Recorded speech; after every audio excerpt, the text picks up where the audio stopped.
How much does it cost to make a website? Get that question probably every week, if not multiple times a week.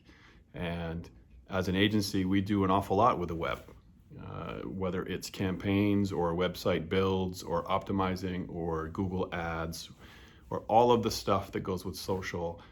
There's typically a website component. So we live and eat and breathe in the website world. And we've got a website team here that builds on our behalf and works with our graphic team and our video team and our strategy team to make sure that we're consistent in what we say. So how much does a website cost is a question that we deal with a lot, right? And the answer is it varies, right? Most of our websites will be between $8,000 and $15,000. But I'll spend the next couple minutes telling you why that answer I just gave you is really irrelevant unless we've asked more questions, right? So I typically share, it's a lot like building a house. How much does a house cost? Well, really, starting from how big do you want it, how many bathrooms and bedrooms, and what are we doing, right? So for the website, the most important component for us and for you, if you're looking to build a website, is to understand what the goals are and how to measure if the website was successful. You could spend $5,000, $10,000, or $15,000, but if there's no way to have any meaningful benefit on the backside of that, it really doesn't matter to me what it costs because we're not adding any value to the operation. So the first thing I would say when we sit down and talk about cost and functionality is, what is it that you need?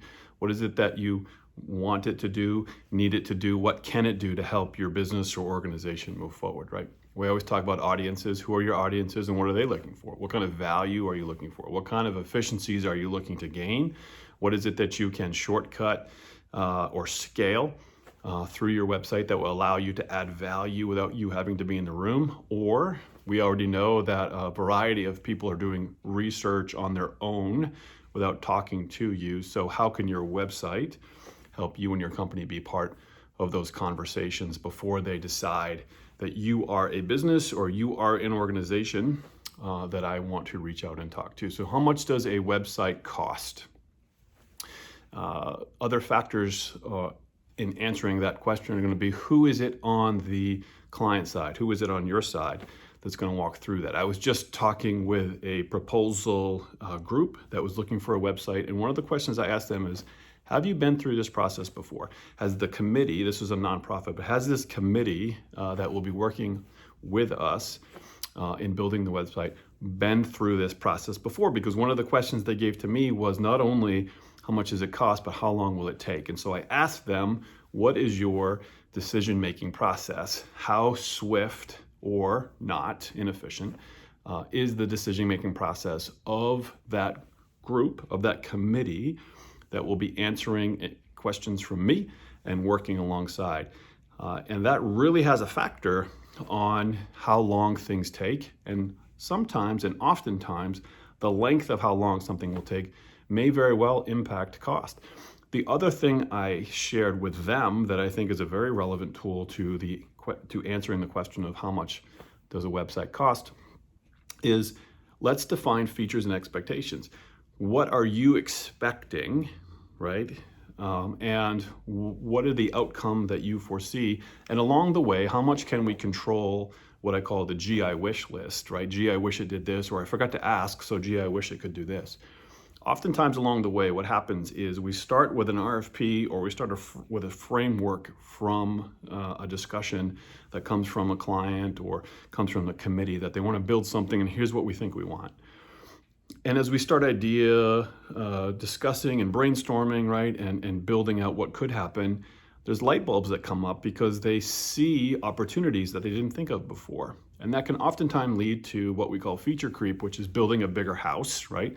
Building more tools and more functionality than initially thought. And so how much does a website cost really depends on how tightly we understand and how much in sync we are with what you're looking to do, what you're looking to build, and how you're going to measure success on the backside. So how much does a website cost? The question is very simple, and the answers can be varied, right? So it's very important as we walk through this process. Yeah, we can start with a ballpark, right?